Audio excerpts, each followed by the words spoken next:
তোমরা দেখবে লোহাতে মরচে পড়তে অনেক টাইম লাগে। আবার সোডিয়ামকে তুমি যদি জলে ফেলো দেখবে সঙ্গে সঙ্গে রিয়াকশন হয়ে যায়। তো কিছু রিয়াকশন খুব তাড়াতাড়ি হয়, আবার কিছু রিয়াকশন হতে অনেক টাইম লাগে। তো আজকে আমরা এই রিয়াকশনের রেট নিয়ে আলোচনা করব আজকের ভিডিওতে। Hi everyone, welcome back to our channel কেমিক্সপিয়ার। এখানে আমরা কেমিস্ট্রির খুব হার্ড টপিকগুলোকে বা সহজভাবে বোঝার চেষ্টা করি। ঠিক আছে? তো কেমিক্যাল কাইনেটিক্স মানে কি, যেখানে কোনো রিয়াকশনের রেট নিয়ে আলোচনা করা হয় তাকেই বলা হয় কেমিক্যাল কাইনেটিক্স। তো রিয়াকশনের রেট মানে কি? রেট মানে বুঝতেই পারছো, রেট মানে যে টাইম থাকবে, অর্থাৎ টাইমের রেসপেক্টে আমরা কোনো রিয়াকশনকে যখন স্টাডি করব, সময়ের সঙ্গে সঙ্গে রিয়াকশনের কি চেঞ্জ হচ্ছে সেটা আমরা দেখব। তো রেট কি হবে? রেট অফ এ রিয়াকশনের ডেফিনেশন কি দেখবো আমরা? Change in concentration of reactant or product per unit time is called rate of reaction. আচ্ছা, আমি যদি খুব সহজভাবেই বোঝার চেষ্টা করি বা বলি, আমি এ থেকে মনে করো বি রিয়াকশন করছি, অর্থাৎ এ বিতে কনভার্ট হচ্ছে। ঠিক আছে? তো আমি প্রথমে হয়তো এর যে কনসেন্ট্রেশন সেটা আমি 10 নিয়েছি মোল পার লিটার। আমরা জানি প্রত্যেকেই যে কনসেন্ট্রেশনের ইউনিট কিন্তু মোল পার লিটার হয়, মোল পার লিটার। যদি মোলারে নিই তাহলে মোল পার লিটার, আরো অনেক ইউনিট আছে কনসেন্ট্রেশনের, আমি এখানে মোল পার লিটারটা ইউজ করছি। ইকুয়ালস টু 0, অর্থাৎ আমি রিয়াকশন স্টার্ট করিনি এখন। তাহলে রিয়াকশন স্টার্ট যদি না করি তাহলে বি তো আমার 0, কারণ বি তৈরি হয়নি। ঠিক আছে? এবার আমি রিয়াকশন স্টার্ট করলাম, আমি দেখছি যে টি ইকুয়ালস টু 2 মিনিট, মানে 2 মিনিট পর এর কনসেন্ট্রেশন আমি চেক করছি। এবার আমি চেক করতে গিয়ে দেখলাম যে এর যে কনসেন্ট্রেশন সেটা 8 মোল পার লিটার হয়ে গেছে। তাহলে আগে ছিল 10, এখন হলো 8। তাহলে যে 2 মোল পার লিটার কোথায় চলে গেল? সেটা বি তৈরি হয়েছে। তো বি এর যে কনসেন্ট্রেশন 2 মিনিট পর সেটা হবে 2 মোল পার লিটার। ঠিক আছে? এভাবে ভাবতে পারো, তোমার কাছে 10টা এ ছিল প্রথমে রিয়াকশন স্টার্ট হওয়ার আগে, 2 মিনিট পর দেখা যাচ্ছে তোমার কাছে আর 8টা এ আছে। দুটো এ কোথায় গেল? দুটো এ বিতে চলে গেছে, কনভার্ট হয়েছে, রিয়াকশন স্টার্ট করে দিয়েছে অলরেডি আমি। তো আমি যদি রেট লিখতে চাই তাহলে আমরা দেখো ফর্মুলা লিখেছি যে change of concentration of reactant by del T, মানে change in time per unit time. নিচে যেহেতু আছে তাই আমরা পার কথাটা ইউজ করব, যেহেতু নিচে আছে টাইমটা। তো রেট কি হবে তাহলে? আমার রিয়াক্ট্যান্টের রেসপেক্টে আমি যদি রেট লিখতে চাই তো মাইনাস, আমি ডাইরেক্ট চেঞ্জটা লিখছি।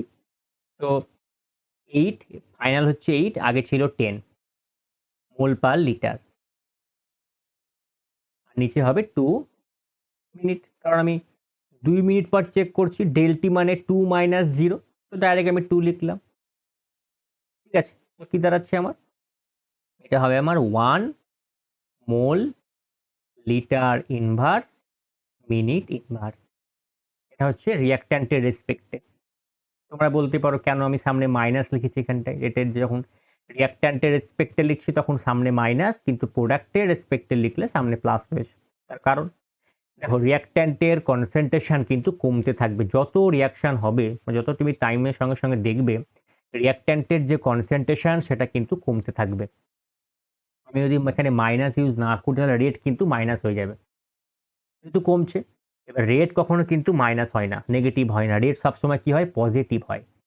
রেট অলওয়েজ কিন্তু হবে পজিটিভ। ঠিক আছে? ওই জন্য ওখানে মাইনাস ইউজ করা হয়েছে।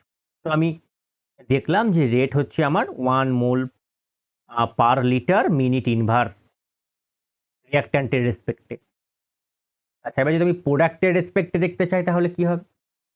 তো দেখো, আবার আমি রেট লিখছি। প্রোডাক্ট প্রোডাক্টের কনসেন্ট্রেশন কি হবে? 2 মাইনাস 0, কারণ আগে ছিল 0, এখন 2 হয়েছে, মোল লিটার ইনভার্স, আর নিচে কি হবে? 2 মাইনাস 0, আমি 2 মিনিট পর দেখছি, তো 2 মিনিট। তো কি দাঁড়াবে?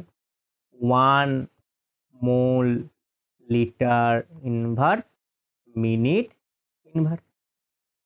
ওকে? Litre inverse minute inverse.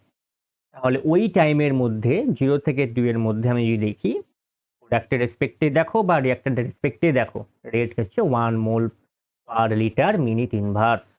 এই হচ্ছে রেট, অর্থাৎ কিছুই না, একটা পার্টিকুলার টাইম ইন্টারভালে রিয়াক্ট্যান্ট বা প্রোডাক্টের কনসেন্ট্রেশন কতটা চেঞ্জ হচ্ছে সেটা হচ্ছে রিয়াকশনের রেট। তাহলে এবার ইউনিট কি হবে? যদি আমি ইউনিট বের করতে চাই, অলরেডি আমি পাশে লিখেছি, কিভাবে বের করে আমি দেখিয়ে দিচ্ছি। রেটের ইউনিট বের করতে চাইছি আমি, ঠিক আছে।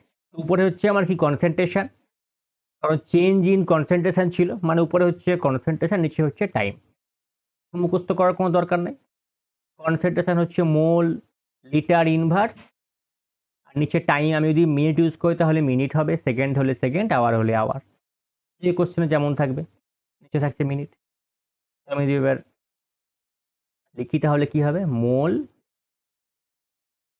লিটার ইনভার্স মিনিট ইনভার্স, ঠিক আছে। এই হচ্ছে ইউনিট রেটের মোল লিটার ইনভার্স মিনিট ইনভার্স।